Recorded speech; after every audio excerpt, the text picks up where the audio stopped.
Hello children, I hope you all are happy and safe today. Welcome to our special English hour. Here, every day we will learn something new in a fun and exciting way. Are you all ready to have some fun? Let's go! Do you all remember the tongue twister that we tried in our previous session? I saw a kitten eating chicken in the kitchen.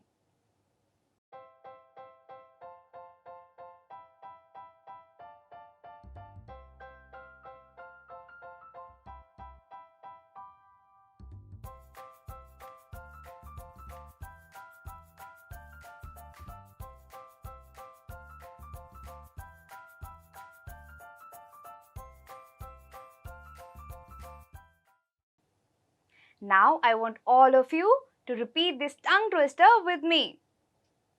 I saw a kitten eating chicken in the kitchen. I saw a kitten eating chicken in the kitchen. Now let us increase the speed a little bit. I saw a kitten eating chicken in the kitchen. I saw a kitten eating chicken in the kitchen. Now it's time to go a little bit faster. Make sure you say this tongue twister with me. We have to say this 5 times with the same speed. Are you all ready? Let's go.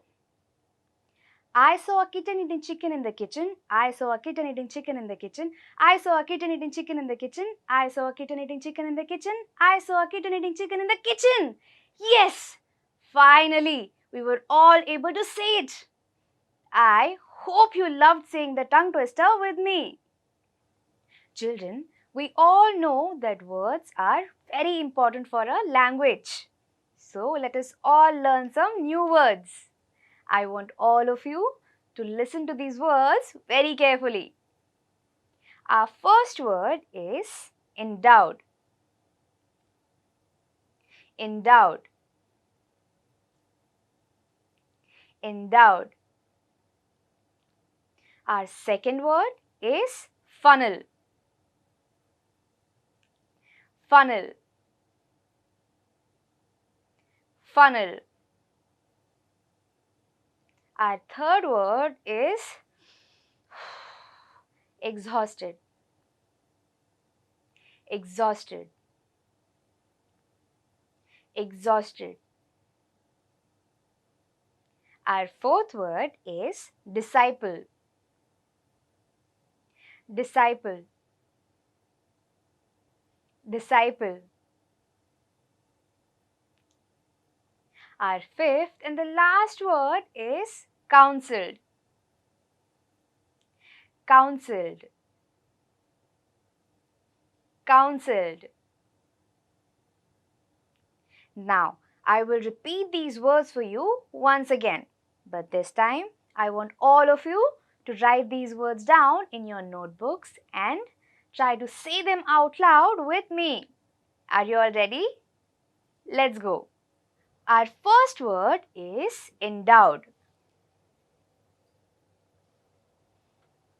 Our second word is funnel. Our third word is exhausted.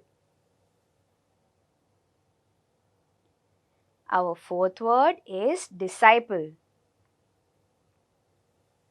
And our fifth word is counseled.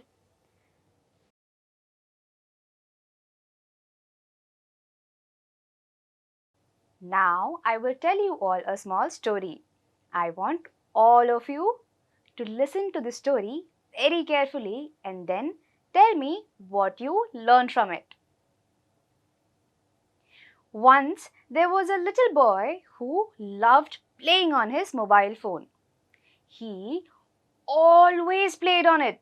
No matter what anyone tells him, he would never listen. Then one fine day, his mother asked him to go and get some groceries from the market. And even then, she had to repeat it 3 times for him to actually get up and go to the shop.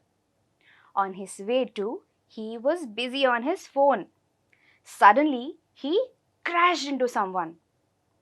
Without even thinking, he looked up and said, "Can't you see where you're walking? You crashed into me."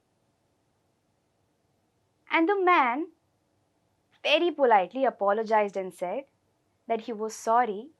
He could not see because he had lost vision in his eyes in an accident. Now can you all tell me what did we learn from this story? We learned that it is very important to think before we speak anything. And another thing we learned here is that we should always be polite to everyone. Being rude is never an option. We learned how it is very important to think before we speak, right? Now, let us read a chapter which tells us the same message. Please open page number 75 of your Englsih Balbharati textbook. If you have a textbook, point your finger on the words as I read them. But if you don't have a textbook, please don't worry. Listen to me very carefully. Also, when we read the chapter, I want all of you to look for the 5 new words that we learned earlier today. The name of our chapter is Think Before You Speak. Man was meant to listen more and talk less.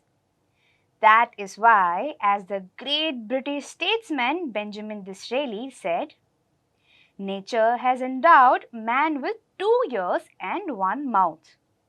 If man was meant to talk more and listen less, he would have 2 mouths and only 1 ear.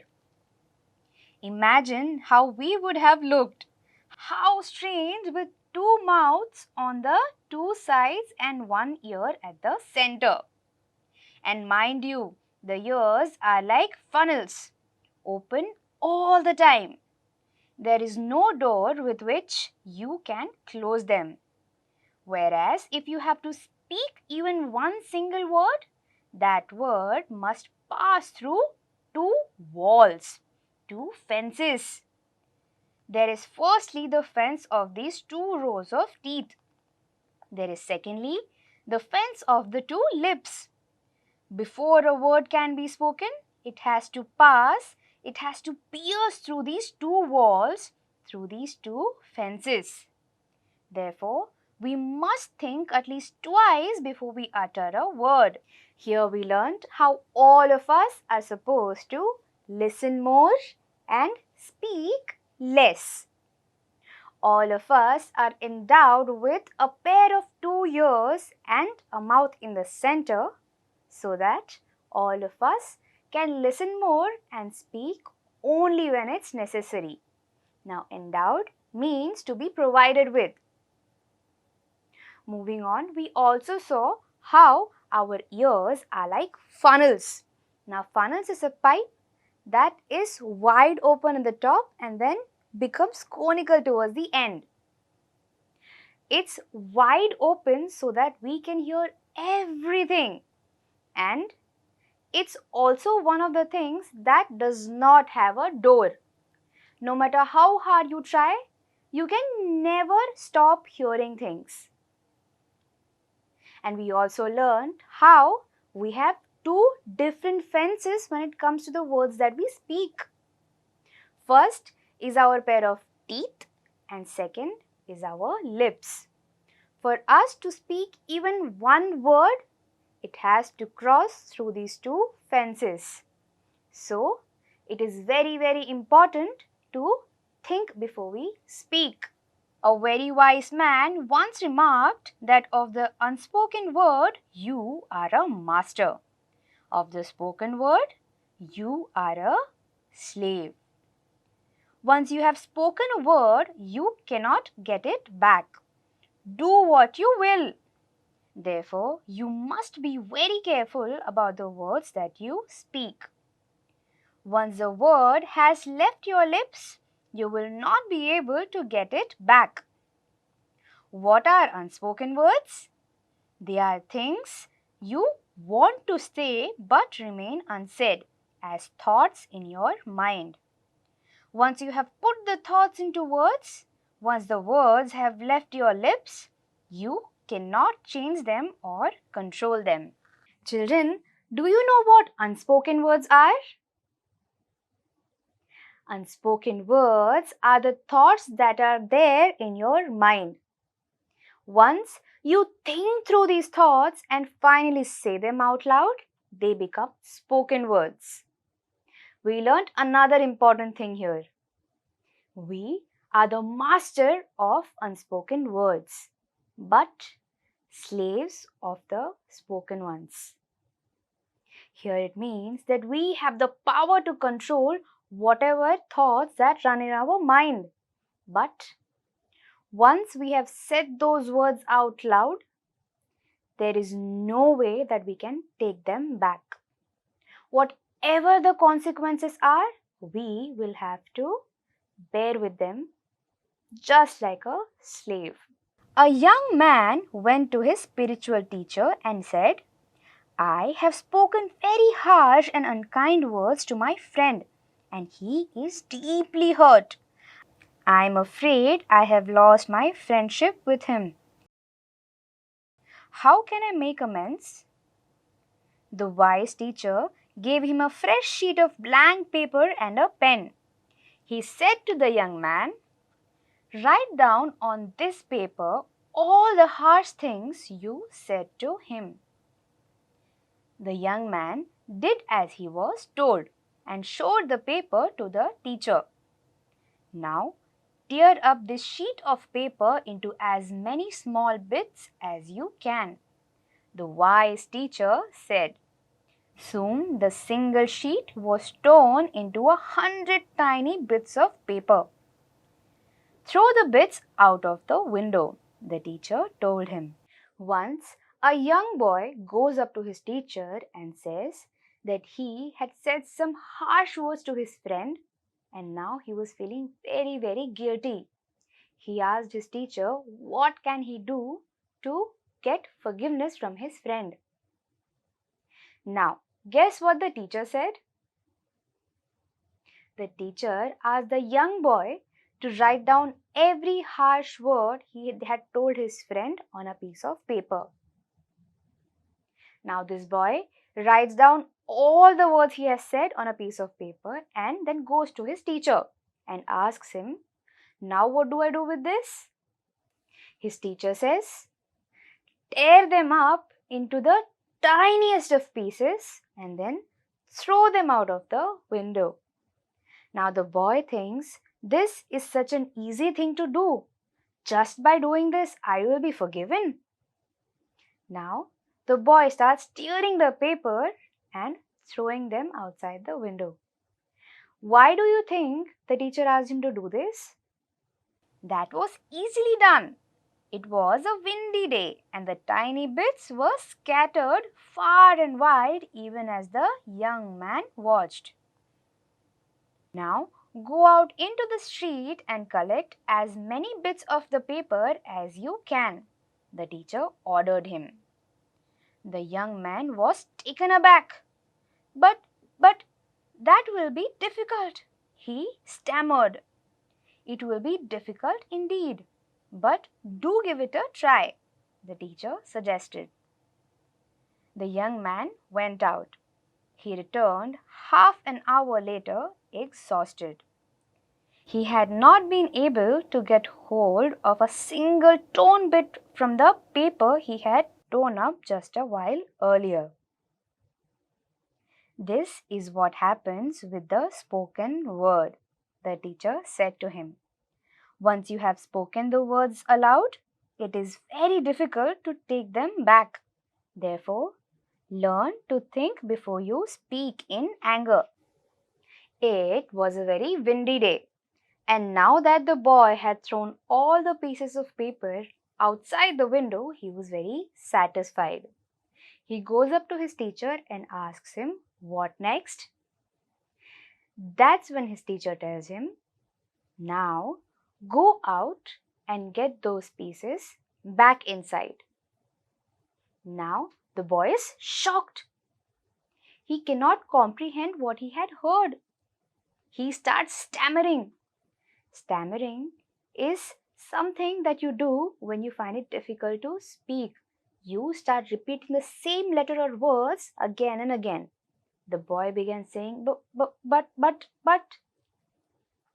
In spite of all of this, the boy did go out to get all those pieces back. But after all these hours of exhausted work, he still could not get all the pieces back. Exhausted means to be very, very tired after doing a lot of work. That's when his teacher tells him, then this paper is just like the words that were spoken. Once they are out, there is no way that you can get them back in. No matter how hard you try and no matter how much you want to take them back. Socrates was one of the wisest men of the ancient world. Many were the youths whose lives he influenced for the better. Socrates counseled his disciples to keep their mouths shut and speak only when absolutely necessary.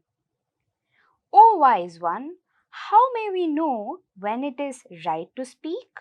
they asked him. "Open your mouth to speak only after you have asked yourself 3 questions and received an affirmative answer to each of these 3, replied Socrates. What were the 3 questions? The first question we must ask ourselves before we speak is it true? If we are not sure about the veracity of what we are saying, it is better that we do not utter a word. When we utter words carelessly, we ourselves become transmitters of untruth. The second question to ask is it pleasant? Many are the empty remarks and vain statements that people make in idleness to hurt others. It is better that these unpleasant words remain unspoken. The third question, according to Socrates, is it useful? Is our statement going to benefit the listener? Will our words bring comfort to someone? Are we likely to help someone with what we say? Only in that case should we go ahead and speak. Socrates was one of the wisest men in the ancient world. He counseled a lot of his disciples into speaking only when it's necessary. Counsel means to advise, and disciples are followers. He said something that is of utmost importance. He said that whenever you want to speak something, always ask these 3 questions to yourself. The first question is it true? Whatever it is that you want to say, are you sure that it's correct? If you are not, if you think there is the slightest chance that it is wrong, then it's better to not say it. The second question is it pleasant? Whatever it is that you're going to say, is it going to hurt someone? Or is it going to calm them? or are you not sure of it? Only if you are sure that the reaction is going to be positive is when you should say it. The third question is it useful? Whatever it is that you want to speak, will it be useful to your listener? Or will it be something that will not matter at all? If it's the second case, then it's better that we don't say it at all. What were the three questions? Is it true? Is it pleasant? And is it useful? I hope you all like this chapter. Today we learned a very important lesson. It is very important to think before we speak. We also learned three very important questions that we should ask ourselves when we want to say something. Do you remember them? Is it true? Is it pleasant? And is it useful? Now, I promise that from today onwards, I will ask these three questions to myself whenever I want to say something.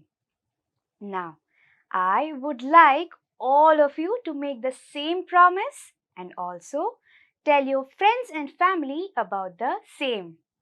I will see you all in the next session. Until then, stay home, stay safe, and bye-bye.